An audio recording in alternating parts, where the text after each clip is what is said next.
ಸಾಹುಕಾರ್ ಸತೀಶ್ ಜಾರಕಿಹೊಳಿಗೆ ಭಾರಿ ಮುಖಭಂಗ 15ರಲ್ಲಿ ಒಂದು ಸ್ಥಾನ ಗೆಲ್ಲದ ಭವಿಷ್ಯದ ಮುಖ್ಯಮಂತ್ರಿ ರಮೇಶ್ ಕತ್ತಿ ತೆಕ್ಕೆಗೆ ಹುಕ್ಕೇರಿ ಗ್ರಾಮೀಣ ವಿದ್ಯುತ್ ಸಹಕಾರಿ ಸಂಘ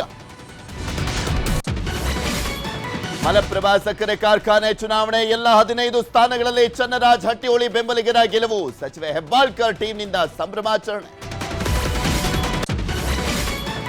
ಉತ್ತರ ಕರ್ನಾಟಕದಲ್ಲಿ ಪ್ರವಾಹದಿಂದ ಅಪಾರ ನಷ್ಟ ಇಂದಿನಿಂದ ಬಿಜೆಪಿ ನಿಯೋಗದ ಟೂರ್ ನಾಳೆ ಕಲಬುರಗಿಯಲ್ಲಿ ಸಿಎಂ ಸಿದ್ದರಾಮಯ್ಯ ಪರಿಶೀಲನೆ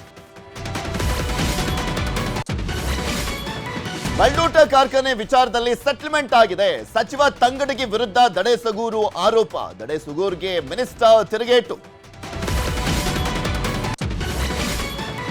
ತಮಿಳುನಾಡಿನ ಕರೂರಲ್ಲಿ ಕಾಲ್ತುಳ್ತ ಕೇಸ್ ಪಿತೂರಿ ಮಾಡಿದ್ದಾರೆ ಅಂತ ಕೋರ್ಟ್ ಮೆಟ್ಟಿಲೇರಿದ ವಿಜಯ್ ಇಂದು ಮದುರೈ ಪೀಠದಲ್ಲಿ ಅರ್ಜಿ ವಿಚಾರಣೆ